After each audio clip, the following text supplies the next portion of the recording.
what I'm talking about? So you have it clear that, on exam period, I think I have it straight in my brain right now. This is, Monday the 8th, you're turning in your written version of your presentation today, that if it needs to be improved, it will have been improved based on the conversations that we have. And one thing I know I'll expect is evidence that you're reading and using the text. So just turn that in. Also, you're doing a reflection. Do you remember the question? Reflection question? Yeah. Do we need to repeat it to anybody? Sure. Yes or no? Yes. Just ridiculous, I guess.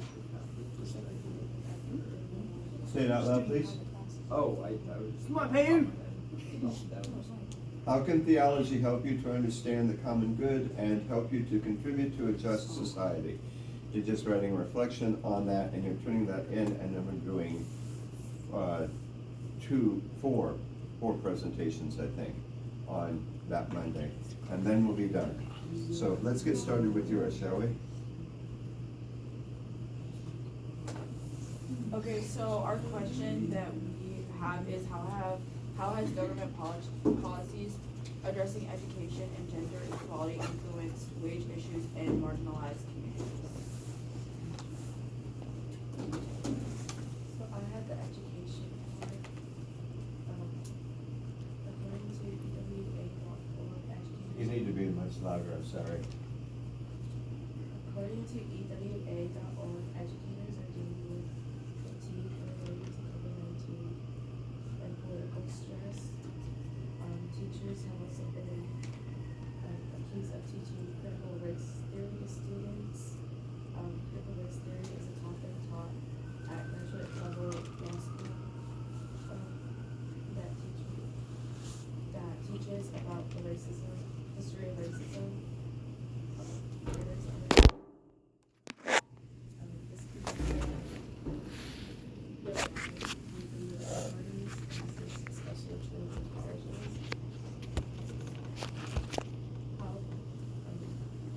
Studies showed that 48% of principals and 40% of teachers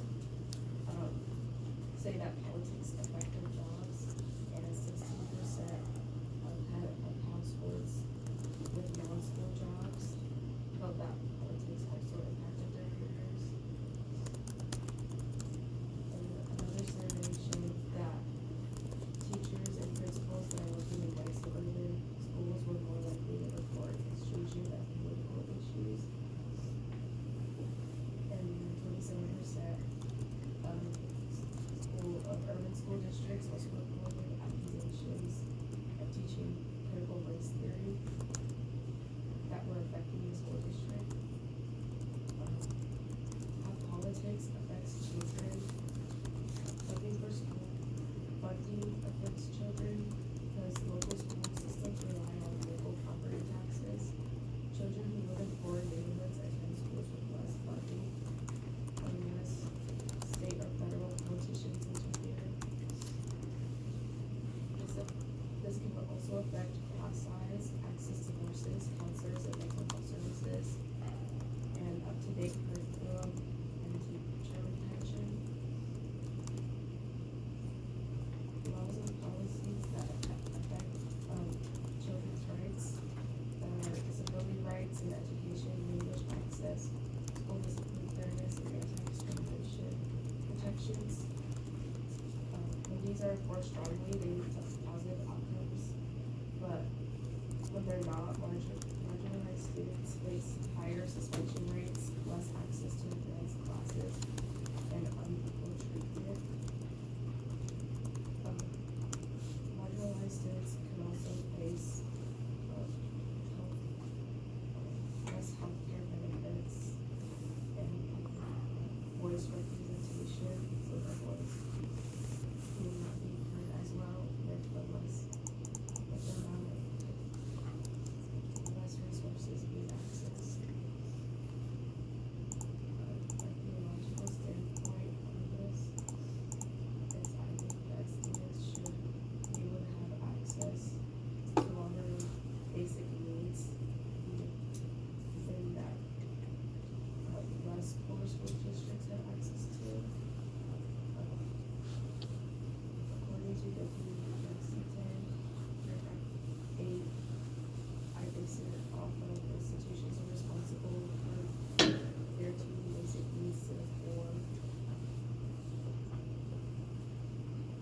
That was Dilexi Tate, that you were citing it. Go ahead. Yeah. Okay, so I had gender out of the three we had, and I used the article Education Doesn't Solve Gender Pay Gap, and it was done in 2023.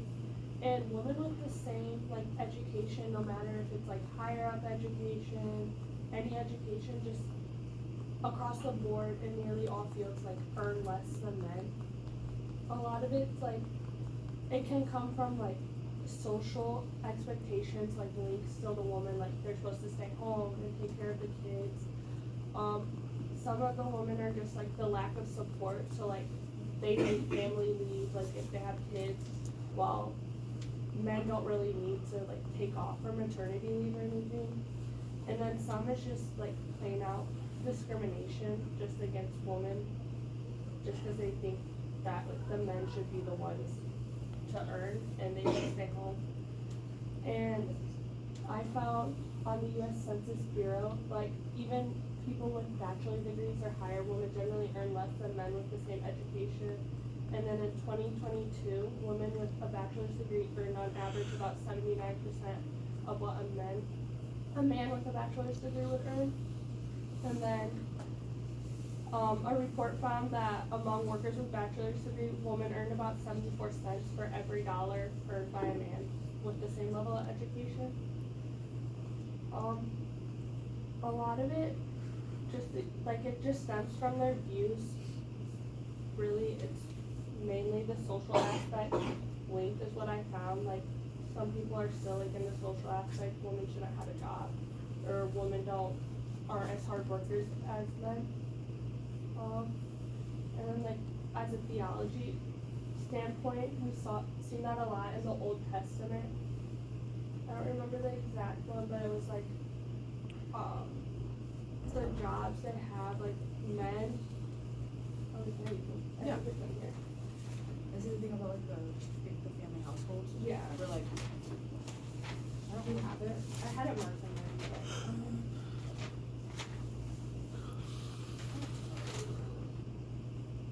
Hold on, you keep talking, I'll find it. Okay. But anyway, like in the Old Testament, a lot of the women were like just used to like give sons to the heir, and like men can really only bring like the honor into the home. Mhm. But then I feel like as like we progress, like through the churches, like now I feel like more they're like everyone should be working to the common good and be treated equally. And I feel like that was shown a lot. Like recently, like even if you go to church, it's shown a lot, like they think the same of everyone. And I just think theologically standpoint, like if everyone's working towards the common good and like the women are just trying to help better the world, then we should all be getting paid equally. And our gender should have nothing to do with it. Okay, and then I did wages, so, I read an article about gender pay inequality. In the article, the role of the ask gap in gender pay equality, there was a study shown that, women are more likely to ask for lower salaries when applying to jobs, compared to men. And it was a 2018 study. There was the recruitment platform modified its approach to requesting salary information. So like when you have an interview and they ask you how much like you want, they like changed around how they asked that. They implemented was that instead of an empty box, or asking just how much do you want in general, when asked about salary, they listed a median bid salary for a variety of candidates. And then after this change was implemented, there was like a spike in similarity between the pay that women and men asked for.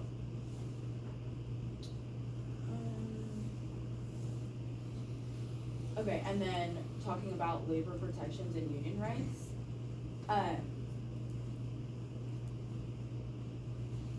So marginalized workers are now more likely to experience wage theft, have unpredicted schedules, and then work without benefits. This is more like a few years ago, but it's still happening. And then my next one was intersection with housing, education, and wealth. So for housing, low wages lead to overcrowding, eviction risk, and homelessness. And then for education, I kind of like use both the things we talked about. Families with low income have fewer educational resources. And then for health, low wages are linked to higher stress, chronic illness, and shorter life expectancy. So then from my theological standpoint, I said that every human being is inherently worth something, because they are created by God. Therefore, we are all called to pay people enough to live with dignity. And then, which means doing a better job of helping the homeless, especially like in the winter time. We just had like a case actually here. Or making sure all genders are being equally compensated for their work. And then let's look at a few things that show us like why the Bible says we are called to help those in economical need. So in Dilexite, the reading mostly talks about the need to help the poor, but it also brings up some other points. So this is just, I don't have any like paragraph, like I didn't get this off of certain paragraphs, it's just notes that I did when I read it, the whole thing. So we need to bring people up when they're in a low spot. We need to see people as equals because that's the way God sees us. And then the more we fight for what's right and help others who are struggling, the more our love for God grows. And then we're also putting ourselves in God's shoes when we help the poor. And then in Dilexite chapters 8 through 10, it talks about the many types of poverty in the world. Material, social marginalization, spiritual, and social weakness. All these types fit into wages because they deal with how people are not being paid enough for their labor. And then lastly, I wanted to bring up synderasis and why it ties into wages kind of. Synderasis means that we were born to know the difference between right and wrong. If that is the case, there are certainly lots of people who see different groups of people struggling economically. So, and choose to turn a blind eye or pretend like the situation isn't as bad as it actually is, which is why nothing ever really changes, or it's just like an ongoing cycle. If we truly cared about good and evil as humans, we would try and do our best to help those in need. And that's all I have. Okay. Conversation between you three? Do you wanna go first? Do we have similar? I feel like a lot what me and you had similar was like the gender pay inequality. And it like shows that women are more likely to get lower salaries, which is also what I probably studied. Like I see, and like even today, like with the whole like degrees that aren't professional anymore, a lot of them are woman-based like fields. If you look, a lot of them are like female heavy. Which not one? so much Do you have an male. example? Like there was nursing for one. That's a lot of like females. Like there are male nurses, but there's not as many as like the female. It's very female heavy for that degree, and now it's like not really as like it's not considered professional. Can you tell me, this is a very recent development, who decided that it wasn't professional and what difference does it make? It went through the government. I know think it's a federal. Yeah, they passed the like bill or whatever. I It don't really think so. I think it was a, federal. yes, but I don't think it went, I don't think it's a, I think it was some sort of agency that made this determination, I'm And- not really sure. Anybody know? The Department of Education. Department of Education, okay. The really, So- the main difference it makes was like, so for like their degrees, let's say they're financially struggling, they'll get like a cap on how much loans they can use. So like, I see, so that like they'll- designation impacts that. yeah, cause I like, see. let's say they take longer to get the degree, if they reach their loan cap, like they're gonna have to find a different way to pay for it. Right. Like they won't just be able to pay for it themselves, like through student loans, and then pay it back later. What are you thinking? Oh, sorry. Between the three of you, what are you thinking? And then for me, I feel like some like the structural causes that you had, I feel like cause ours was kind of similar. I feel like a lack of like support, for people and like for people or homeless people is a big thing. Like there's so many unhoused people. I feel like the government that does work with like housing homeless people is like, at least I know, cause like my mom has worked in like those organizations. like very dangerous, and like I know we had a friend talk to us, who like, even in the wintertime, like won't go to like the homeless shelters because like, I don't know, he didn't give a reason, but his stuff gets stolen, or like, he's just not treated like a person. So I feel like that was one thing about like lack of support for the government, kind of like you said, lack of support for like women, for like people that experience homelessness. How does yours tie into this? Children that live in like former school districts or neighborhoods that don't have like basic access to things that they need in school. So I think it was really related to yours in a way. How are schools funded?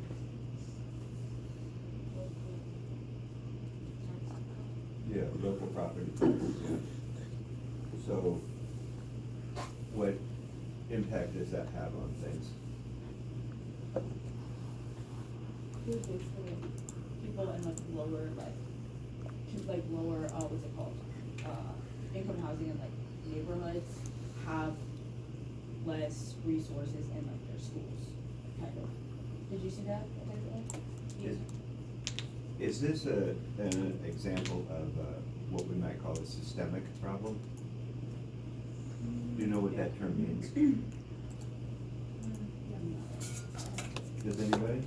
I hear it a lot, but I've never. It's like rooted in the system that. The government has set up. It's pardon me? Systemic poverty? Yes, as in systemic poverty.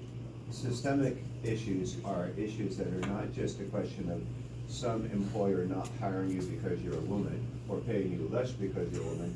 That's just an example of sexism between people. But when the system is designed in such a way that it benefits some and it disadvantages others, that's built into the way the system works. So, since property taxes on the local level are the basis for schools being funded, then wealthy people get a better education and poorer people get a worse education. That's not the problem of any principal or any teacher or any parent. That's a problem of the system. That's what we mean by a systemic problem. Does that make sense? And the problem, well, I guess we can't really have this conversation because if it's a new concept for you, but can you hear anything in this that is problematic? I feel like for women, like in general, like with the pay gaps, based on their degree, I feel like they would have to start like with the system, the way it's set up, for them to eventually like become equal. Give me an example of something that's in the system that needs to be fixed or changed.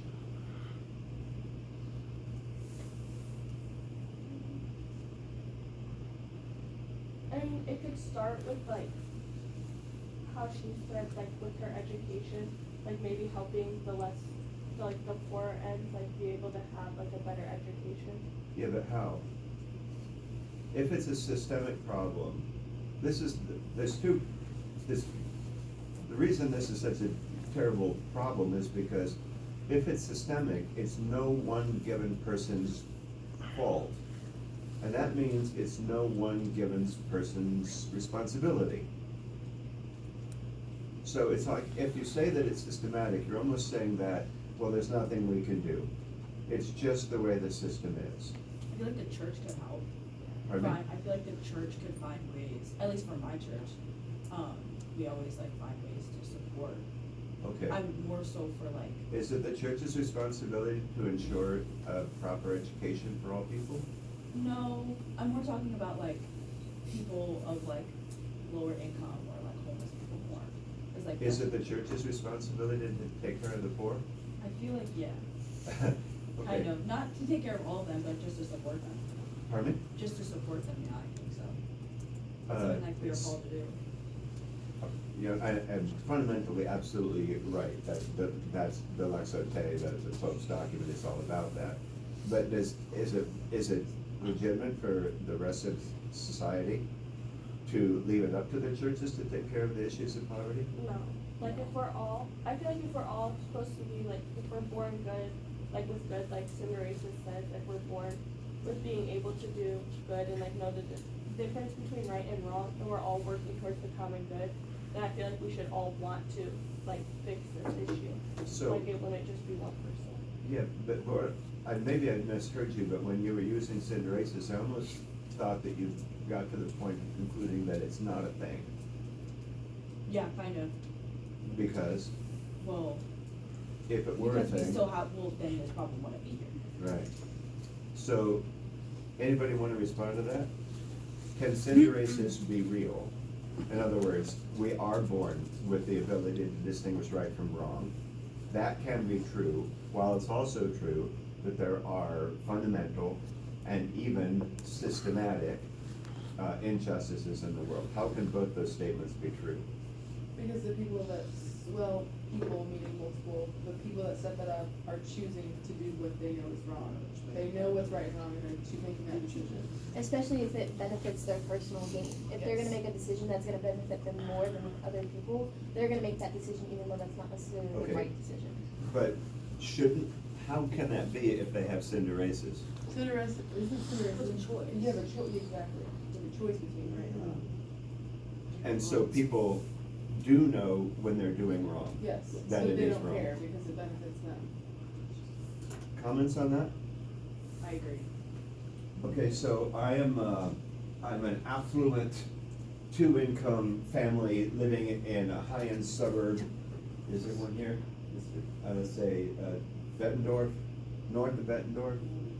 And I have the choice of sending my kid to the local school, or because the laws have been changed so that people can move across school districts, I can get my kid into, what's the other one out there? Not Bettendorf, what's that high school local? Pleasant Valley, I can get my kids into PV. And I know that I'm doing that to give my kids an advantage, because that's a better school. But not everybody has the ability to do that, and I feel bad about that, but I still gotta look after my kids. Am I part of the problem? No, I don't think so. I mean, I personally come from a home where my parents decided to put us into private school. I mean, you can't, yeah. I feel like it's up to. You can't blame the parents for advantaging their children. Yeah, I mean, then none of us would get anywhere. I feel like. So, What about the parents that literally don't have the means to create those kinds of advantages for their children? yeah, I don't know. I know a lot of like families that struggle like financially, like in Minnesota, and that are in private Catholic schools. Like the schools will help them mhm. reach their education. Yeah, and that goes back to the role of religion in society, and that's absolutely fundamentally true. But if the government is going to not be responsible for equal access to education for all citizens, and leave it up to, huh? Like leave it up to like the private schools Yeah, to to- do to- it, then it's not never, everyone's never gonna get equal education if that's how it is. Because like I know like we have local private schools, like in Sterling, and I do know like both of them will help like financially if they do need it, but it's only like so much they can do, because they're also like, with not a lot of people going to church anymore, they're very much struggling to even make ends meet themselves Yeah. and to keep the schools like up and actually nice for them to be able to stay open. Yeah, and that's the case even locally with Catholic schools. Their funding resources are being cut. All right, this is, I have to say, I'm not quite sure how your three papers all coagulate into one thing. Do they? I feel like ours more do, kind of. Who's two? Me and.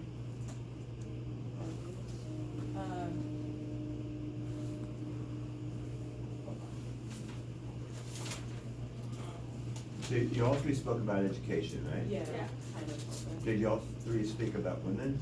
Yeah. You know, And what was the third, It third was dimension? wages. Poverty? Um, Was it poverty or race? Poverty. Poverty. And you talked about poverty? So you did all do that?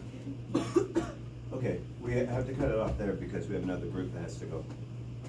Right? Who is it? Us.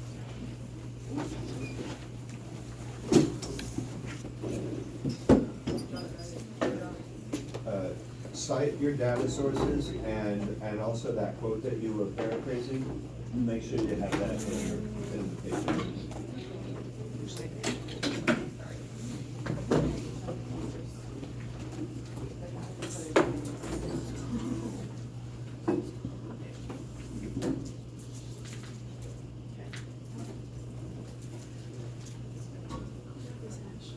Who's going first?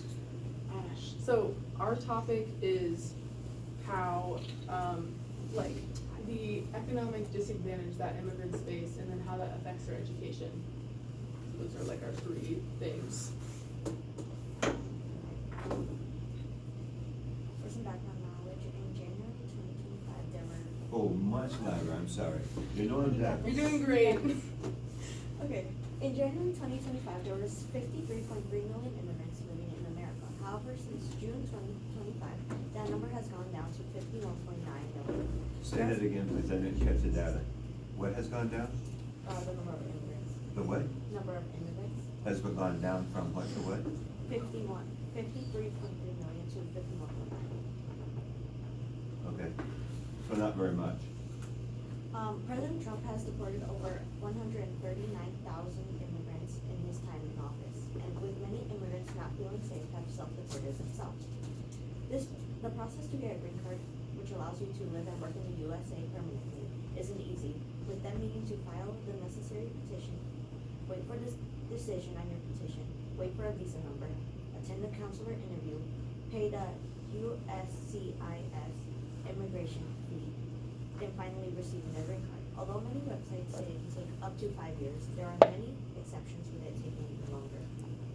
As Ash mentioned, as of June 2025, 51.9 million immigrants live in the United States.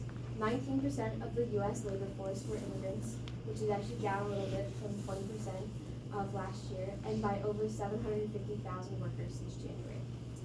Foreign workers make a particular contribution in low-wage manual labor sectors of the economy, where U.S. citizens typically prefer not to work, thus helping to relieve shortages and contain inflation. Immigrant workers account for 43% of farm workers, 30% of food production and processing workers, 28% of construction workers, 22% of workers in personal services, and 20% of workers in the leisure and hospitality sector. Contrary to popular belief, immigration expands the economy and does not lead to higher jobless rates among U.S. born job seekers. The number of jobs in an economy is not fixed. As the labor force grows, regardless of the source of this growth, policymakers have both the ability and the responsibility to ensure that there is a sufficient demand to provide employment for all willing workers. Additionally, immigration does not make the job of ensuring that there is enough demand to keep the labor supply fully employed much more difficult, because new immigrants who join the labor force also create growth in demand, which in turn helps create jobs. In other words, immigrants are potential workers, but they are also consumers who increase the demand for goods and services, expanding the overall. Now I'm going to talk about the educational stuff about this. So I kind of took the other route with economics. I talked more about the economic disparities they face. And one of the things that I talk about is that immigration costs so much that when they get here, they slowly start building back the money they lost. So now with education, I said an immigrant's poor financial situation results in the inability to obtain an education. So higher education is becoming increasingly expensive. The cost of education has nearly tripled. So one article reports that the average price for tuition and fees at all universities in the U.S. is about $15,000. If you cannot afford higher education, your opportunities for obtaining a financially secure career plummet. As a result, immigrants tend to get saddled with undesirable jobs and unpleasant work conditions. These typically consist of manual labor jobs that are tough on the mind, body, and soul. So one immigrant mother reports working a temporary office cleaning gig that strapped a backpack vacuum to her small frame for up to 8 hours, and often it got so hot that it left a red mark on her back.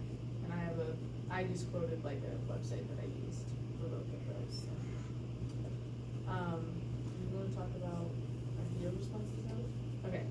So my theological response, and I'll also say that I found that the way that you address marginalization is pretty similar, like from the last marginalized group one that we did. So a lot of this was just copy and pasted. Like I used a lot of the same like steps or like ways to address it. So anti-immigrants marginalize immigrants due to their closed-minded view of the common good. So Ambrose teaches us to broaden our lens of the common good, and immigrant success indicates group success in the same way that a white man's success does. So, and this is from Dio Vicki's. So consider the quote, "Nothing is more shameful than to expel a man as a foreigner and yet to claim his services as though he belonged to us." And that's book 3, chapter 7, 49, line 49. And then we can also utilize benevolence and beneficence to address the marginalization of immigrants. So in this instance, beneficence may look like attending anti-ICE protests, microphoning their voices, and it's important to utilize your privilege. So speaking up on behalf of the marginalized is one way you can fight marginalization. As Ambrose states, mercy never fails, but always finds a means of help. And that's also from Dio Vicki's. That's book 3, chapter 7, and then line 47. And then forgiveness is the final key to addressing marginalization. So immigrants should offer grace to those who have played a role in their marginalization, because holding on to the hatred only harms yourself. Even though the steps seem simple, it's quite difficult. It's not easy to forgive people who have hurt you. And I know from personal experience that giving myself and others grace can be tough. But in the end, it's important to remember that we're all human and that making mistakes, growing from our misjudgments is what makes humanity beautiful.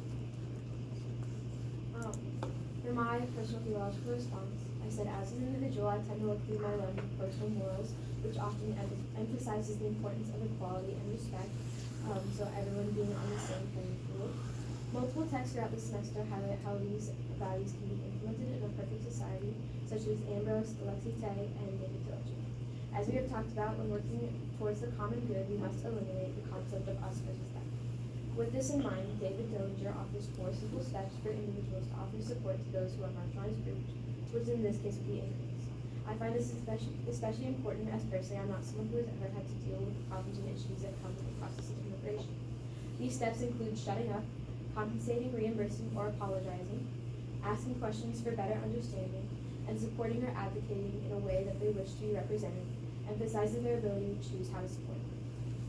Additionally, we must take the time to recognize what immigrants add to our society, as Ambrose makes a point that nothing is more shameful than to expel a man as a foreigner and yet claim his services as though he belonged to us, which is from Dale Ficky's book 3, paragraph 7.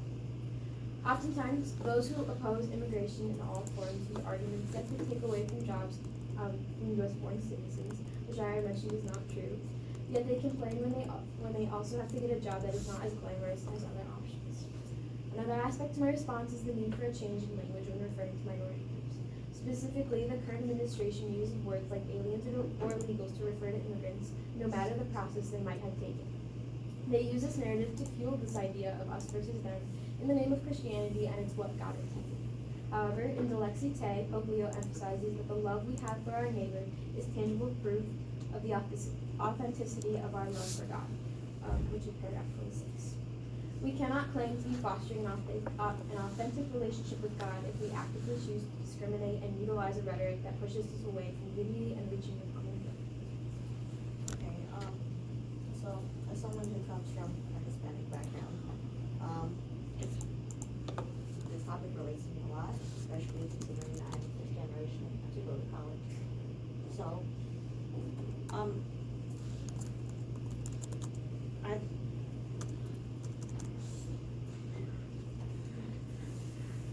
Matthew 22:37-39. You shall love your Lord, your God, with all your heart and all your soul and all your mind. This is great and first commandment.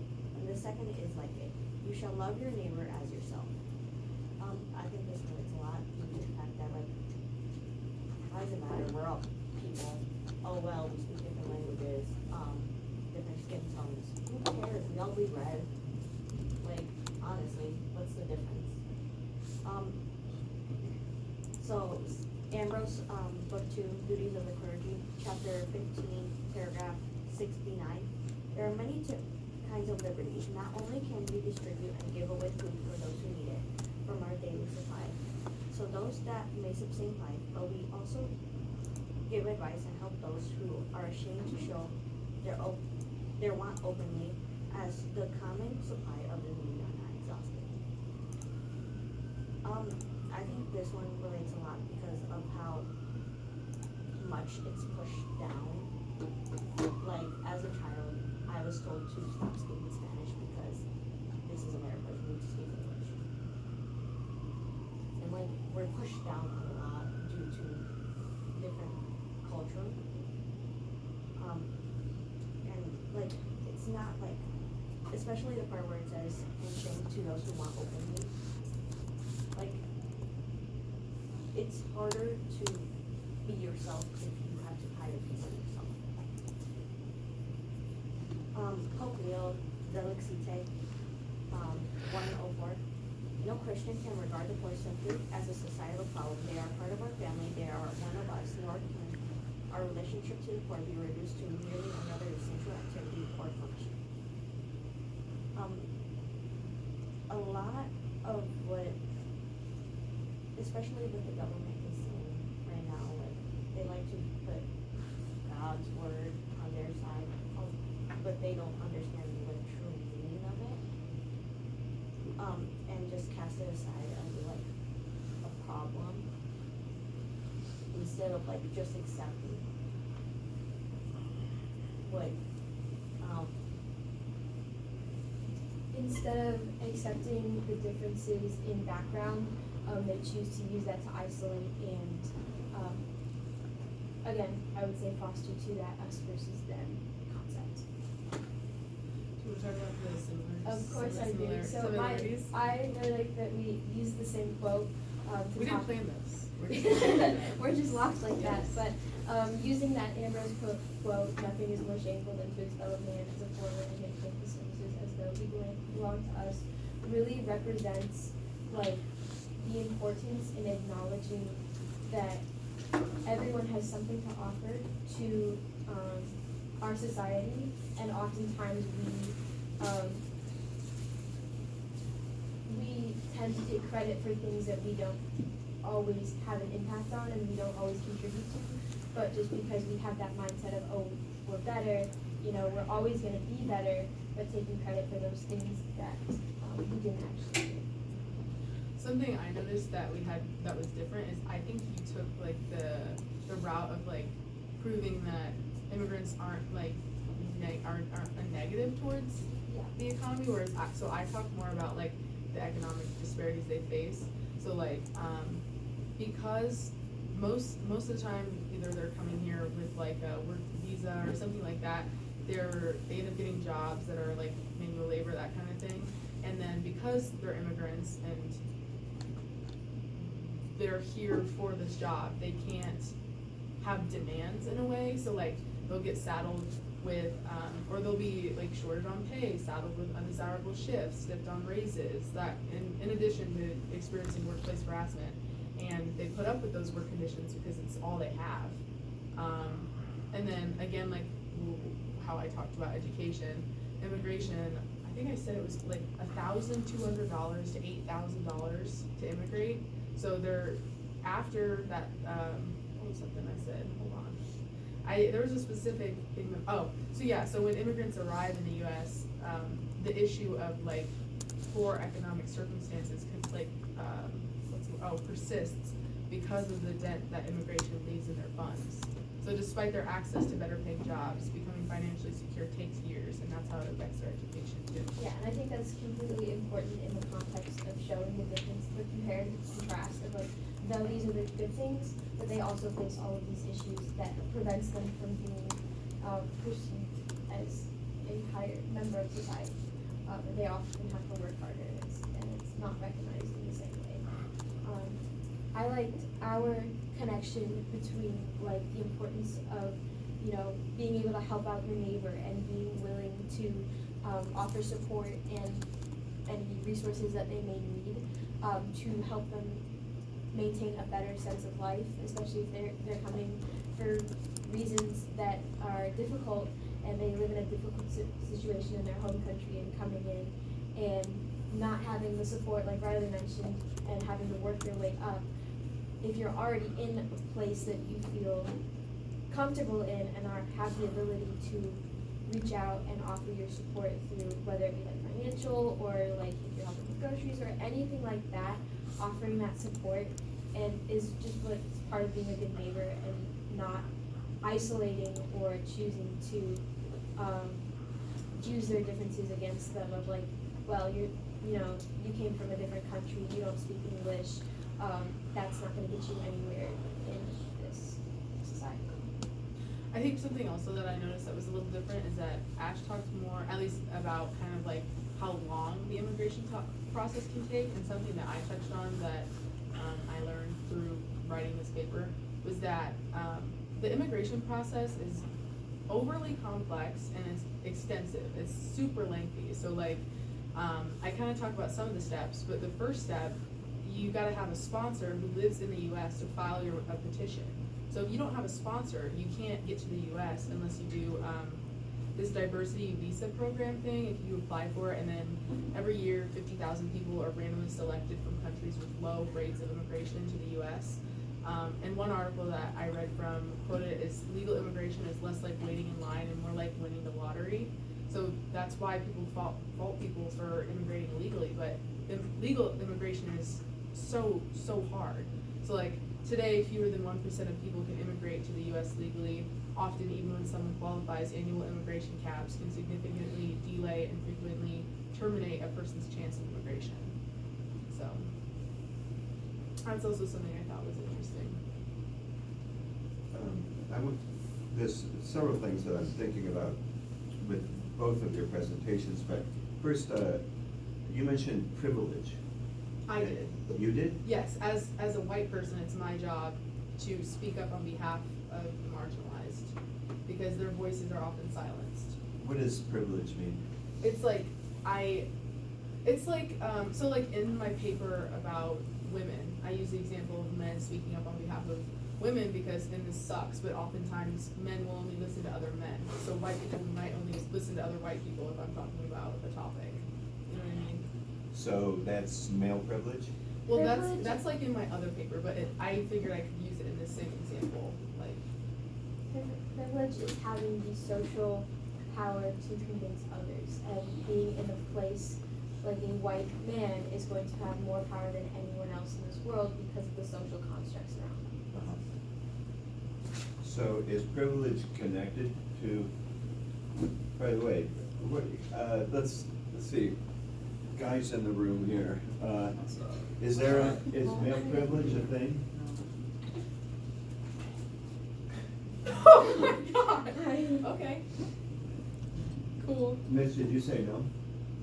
I mean, I feel like people don't look at me and be like, wow, he has an advantage. You don't, I don't think that right now. you don't think that other people think you have an advantage, or you don't think you have an advantage? Cool. I mean, I wrote my entire last paper on that, so I can bring that up, but. What do you think? Yeah. From your male perspective. So the first job I ever applied at this university after I got here, I didn't get the job, and a woman did. And so I had to go through a thought process there. Was I a victim of sort of, what's it called? People hire minorities to seem diverse. Inclusivity hire. Huh? An inclusivity hire. Yeah, and my conclusion was that I'm a white male cleric in a Catholic school. I've had every advantage constantly all the way through. people treat me better not because of who I am personally, but because I'm ID'd as somebody who deserves respect. Get it? One of the reasons I don't dress like a priest is because I don't want that automatic, stereotypical, shallow, deference that goes along with that. Short answer to that question is, I think that white male privilege is a big deal. And I don't think that until we don't get what we want, we don't recognize that what we've been getting all along might not have been due entirely to our superior qualities. It might just have been due to the fact of our gender. And I don't think that reverse racism or reverse sexism is a thing. I don't think it can be a thing, despite the vocabulary and the language, especially political language that says the opposite. I think if you're a member of a marginalized community,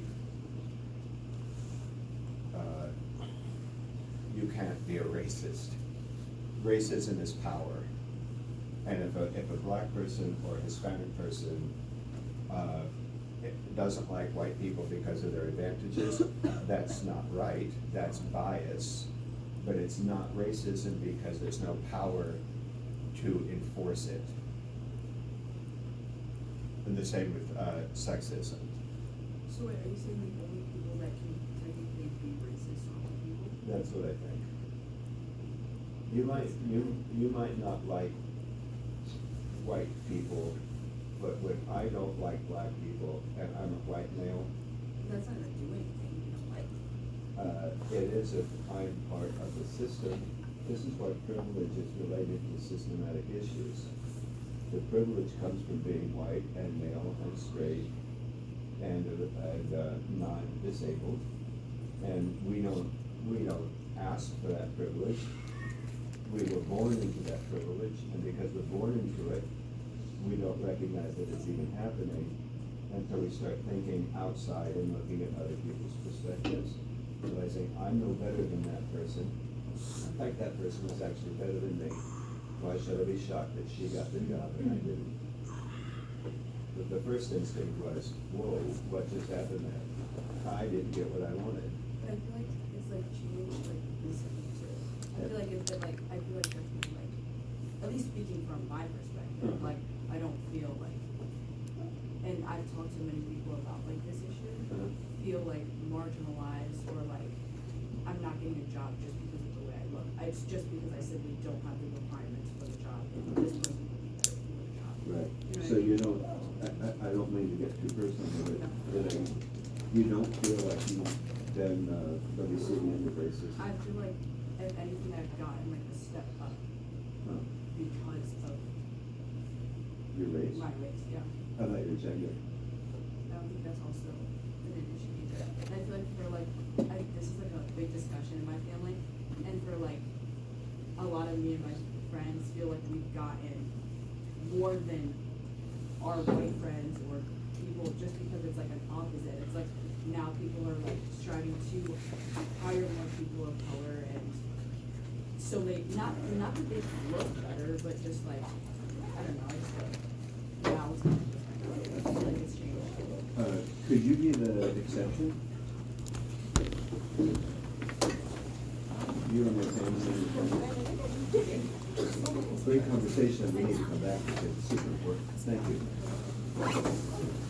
See you on what day? Did you see it? I was like, I was holding it.